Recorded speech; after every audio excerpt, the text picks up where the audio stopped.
तो गाइस आज हम बात करेंगे मैनेजर की मानवा के चैप्टर नंबर 184 के बारे में। और पिछले चैप्टर में हमने देखा था टॉम और किंग की काफी ज्यादा खतरनाक फाइट चल रही होती है और जिंगचॉल पार्क लोग इंतजार कर रहे होते हैं एल्बर्ट किम का, क्योंकि एल्बर्ट किम के आने के बाद से वो लोग किंग को किसी तरीके से हरा सकते हैं। उनके पास कुछ प्लान होता है। लेकिन आज की वीडियो की शुरुआत में हम देखते हैं एक पुराना सीन, जिस वक्त किंग जिंगचॉल लोगों को चकमा देके सैंटियागो के पास पहुंच गया था। किंग ने सैंटियागो की पूरी लैब में आग लगा दी होती है, क्योंकि सैंटियागो कोई ऐसा ड्रग बना रहा होता है जिससे मैनेजर किम के दोस्त यानी कि कोड नंबर 66 को ठीक करा जा सके। इस पूरी जगह पे आग लगाने के बाद किंग कहता है, सैंटियागो, मैंने सुना है तुझे मेडिसिन बनाने में काफी ज्यादा महारत हासिल है और शायद इसीलिए तू यहाँ पे कुछ दिलचस्प चीज बना रहा है, जैसे कि हार्मोन्स को सरप्रेस करने की मेडिसिन। हाँ, क्या तू ये इसलिए बना रहा है ताकि तू अपने साथियों को वापस से ठीक कर सके? हाँ, वैसे ये बात सच है, अगर तुम हार्मोन्स को रिलीज होने से रोक सकते हो तो तुम क्लोजर और अपने बाकी के साथियों को ठीक कर सकते हो, लेकिन उससे भी कोई फायदा नहीं होने वाला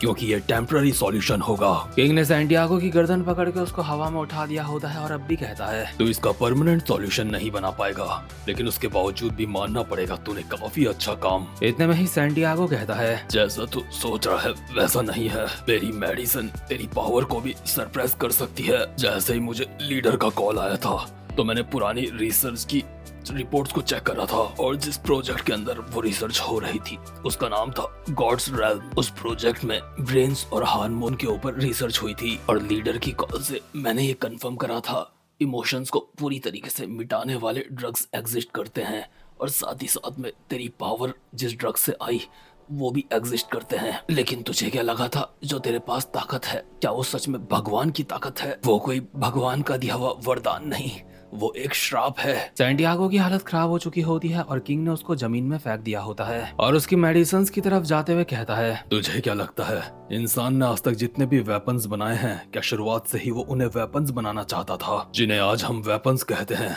उन्हें कभी भी वेपन्स बनाने के मकसद से बनाया ही नहीं था। डायनामाइट्स बनाए गए थे माइंस को खोदने के लिए और प्लेन्स को बनाया था सिर्फ हवा में उड़ने के लिए ताकि लोग इधर उधर जा सकें। लेकिन वो प्लेन्स आज हवा में जंग लड़ने के काम आते हैं, जिसकी वजह से दुनिया में अनगिनत जाने जाती हैं। इसलिए चाहे तो मेरे वेपन को कुछ भी कह के बुलाए, लेकिन मेरे लिए एक ऐसा वेपन है वो जो किसी से भी ज्यादा ताकतवर है। लेकिन ये बात तो माननी पड़ेगी, तूने इतने कम समय में उसको सरप्राइज करने की चीज बना ली है। ये कहते हुए किंग ने उस मेडिसिन को भी तोड़ दिया होता है जो सैंटियागो ने बनाई होती है। इसके बाद हम वापस से प्रेजेंट मोमेंट में आते हैं और अब भी यहाँ पे किंग और टॉम की फाइट चल रही होती है। टॉम लगातार गालियां देते हुए किंग के ऊपर बस मुक्के ही मुक्के मारे जा रहा होता है। टॉम के पंचेस इतने ज्यादा खतरनाक होते हैं कि किंग के पास उन्हें ब्लॉक करने के अलावा और कोई रास्ता नहीं होता और टॉम लगातार मारते मारते कहता है, हरामजादे, मैं दुखी नहीं हूँ, क्योंकि जब मुझे चोट लगती है या फिर मैं बहुत ज्यादा दुखी होता हूँ उस वक्त भी मेरे आंसू नहीं आते। लेकिन इस वक्त टॉम के आंसू आ रहे होते हैं और वो पूरी तरीके से पागलों की तरह फाइट कर रहा होता है और किंग भी अपने मन में कहता है, क्या क्या ये पागल है क्या? किंग एक अच्छा सा मौका देख के टॉम के मुंह पे एक मुक्का मारता है, लेकिन टॉम ने उसका हाथ पकड़ के उसके अंडों में एक खतरनाक सी लात बजा दी होती है। इस लात से किंग को अपनी नानी याद आ चुकी होती है और टॉम कहता है, हरामजादे, भले ही मैं यहाँ पे रोऊं या फिर ना रोऊं, लेकिन तुझे रोना चाहिए। अब से और इसी पल से तू अंडरवर्ल्ड का कोई राजा नहीं है, अब से तू सिर्फ रानी है। बहन के घोड़े, क्या तुझे मेरी बात समझ आ रही है? इसी के साथ किंग के मुंह पे एक घुटना पड़ता है और उसके बाद उसके मुंह पे काफी सारे मुक्के पड़ने लगते हैं। किंग के पास परफेक्ट बॉडी होने के बावजूद भी टॉम अभी उसके ऊपर भारी पड़ रहा होता है और साथ ही साथ में किंग अपने मन में कहता है, देखने में लगता है ये अनसंट मुक्के चला रहा है, लेकिन ये फाइटिंग स्टाइल एक बहुत ही ज्यादा खतरनाक फाइटिंग स्टाइल है। मुझे बिल्कुल भी ओपनिंग्स नजर नहीं आ रही हैं। इसका हर एक हमला इसकी इंस्टिंक्ट के हिसाब से आता है। और टॉम ने अभी किंग के मुक्के मार मार के उसको दूर फेंक दिया होता है और उसके पास आके दोबारा से कहता है, हरामजादे, आखिर तूने वो क्यों करा? वो कागज मेरे लिए सब कुछ था, वो कागज मेरे लिए सबसे ज्यादा जरूरी चीज थी। किंग वापस से मार खा के अपनी जगह पे उठ चुका होता है और अपने मन में कहता है, मेरे पास और कोई रास्ता नहीं है। मैंने अपनी पावर्स का बहुत ज्यादा इस्तेमाल कर दिया है। जब मैं उस बंदे के साथ फाइट कर रहा था तो मेरी एनर्जी काफी ज्यादा वेस्ट हुई थी, लेकिन जो भी हो अब मुझे ये खत्म करना होगा। किंग अभी अपनी जगह पे उठता है और एक गहरी सी सांस लेता है, लेकिन इतने में ही टॉम उसके मुंह पे मुक्का मारता है और कहता है, हरामजादे, ये सब कुछ अपनी माँ के सामने जाके कर, मैं आज तुझे यहाँ पे जान से मार। बट इतने में ही टॉम देखता है कि किंग ने उसका मुक्का पकड़ लिया है और अपने सिर्फ एक हाथ से ही टॉम को उठा के फेंक देता है। इसके बाद हवा पे ही टॉम के मुंह पे लाते और मुक्के पड़ना स्टार्ट हो चुके होते हैं और किंग कहता है, मैं जानता हूँ तू ताकतवर है, लेकिन इसका कोई भी फायदा नहीं है, क्योंकि मेरा शरीर कोई मामूली नहीं है।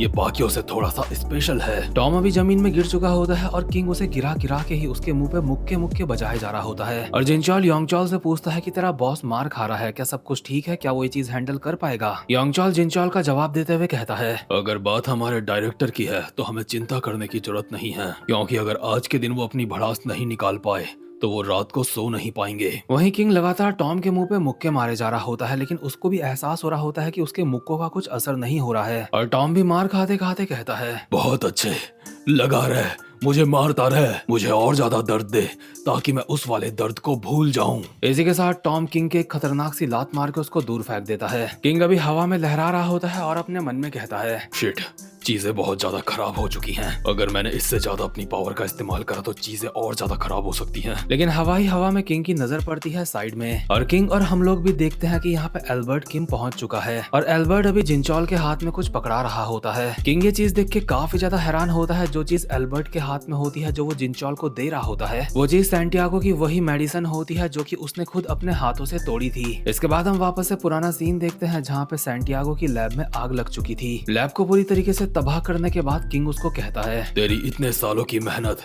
ये मशीन्स जिन्हें तूने खून पसीने से बनाया है अपने, वो सब कुछ तबाह हो चुका है। सच में ये काफी ज्यादा बुरा हुआ, इसलिए अब काफी समय तक तू दोबारा से मेडिसिन बनाने की सोच भी नहीं सकता, सपनों में भी। खास करके वो वाली मेडिसिन जो तूने अपने बंदों को ठीक करने के लिए बनाई थी, क्योंकि मैंने तेरी मशीन्स यहाँ पे पूरी तरीके से बर्बाद कर दी हैं। सैंटियागो के चेहरे में एक स्माइल होती है और वो कहता है, अच्छा, क्या तुझे पूरा यकीन है? क्या तुझे सच में ऐसा लगता है चीजें बिल्कुल तेरे हिसाब से चलेंगी क्योंकि तूने ये सब कुछ तोड़ दिया है? और जब किंग यहाँ पे सारी की सारी तोड़फोड़ करके चला जाता है तो यहाँ पे आता है उसके बाद एल्बर्ट किम। एल्बर्ट जब ये सारी की सारी तोड़फोड़ देखता है तो जिनचॉल को कॉल करके बताता है कि सैंटियागो की सारी मशीन्स टूट चुकी हैं, हम मुसीबत में आ चुके हैं। दरअसल शुरुआत में जब एल्बर्ट किम को पता चला था कि जिनचॉल और टॉम से किंग फाइट नहीं कर रहा है बल्कि किंग का बहरूपिया फाइट कर रहा है, उस वक्त एल्बर्ट को इस बात के ऊपर शक हो गया था कि जो किंग है वो जरूर सैंटियागो के पास गया होगा। इसीलिए वो भागता हुआ सैंटियागो के पास गया था, लेकिन फिर भी उसे वहाँ पे आने पे लेट हो गई थी। लेकिन क्योंकि एल्बर्ट किम को चीजों को असेंबल और डिसेंबल करने में महारत हासिल है, इसलिए वो जिनचॉल को कॉल पे कहता है, इन सारी मशीन्स को ठीक करने में मुझे थोड़ा सा वक्त लग सकता है। मशीन के फ्रेम्स पूरी तरीके से तबाह हो चुके हैं, कंट्रोल मॉड्यूल्स को पूरी तरीके से जला दिया गया है, लेकिन अच्छी बात यह है कि मेन सर्किट के कुछ पार्ट अभी सही हैं और ड्रग का जो डिजाइन यूनिट है वो अब भी काम कर रहा है। इसका जवाब देते हुए जिनचॉल कहता है, हाँ, और मुझे यकीन है सैंटियागो के पास कुछ और पार्ट्स भी पड़े होंगे, क्योंकि सैंटियागो हमेशा बुरी से बुरी सिचुएशन से लड़ने के लिए तैयार रहता है। ठीक है एल्बर्ट, मैं ये सब कुछ तेरे ऊपर छोड़ता हूँ, सारी चीजों को ठीक कर। वैसे एल्बर्ट पूरी लैब को तो इतनी जल्दी ठीक नहीं कर सकता था, लेकिन कुछ मशीन्स को वो कर सकता था और वही चीज इस लॉन्डे ने करके दिखा भी दी होती है, जिसकी मदद से दोबारा से मेडिसिन भी तैयार हो चुकी होती है और उसने वो चीज जिनचॉल को दे दी होती है। जिनचॉल के हाथ में वो मेडिसिन आते ही वो उसको फेंकता है टॉम की तरफ और टॉम को कहता है अब हमेशा के लिए सब कुछ खत्म कर दे। टॉम के हाथ में जैसे ही वो मेडिसिन आती है उस वक्त किंग हवा में लहरा रहा होता है और टॉम उछल के उसकी तरफ जाता है और कहता है, मैंने कर दिया, इसके अंदर डाल दी मैंने। और टॉम ने इसी के साथ वो मेडिसिन किंग के मुंह पे ठूस दी होती है।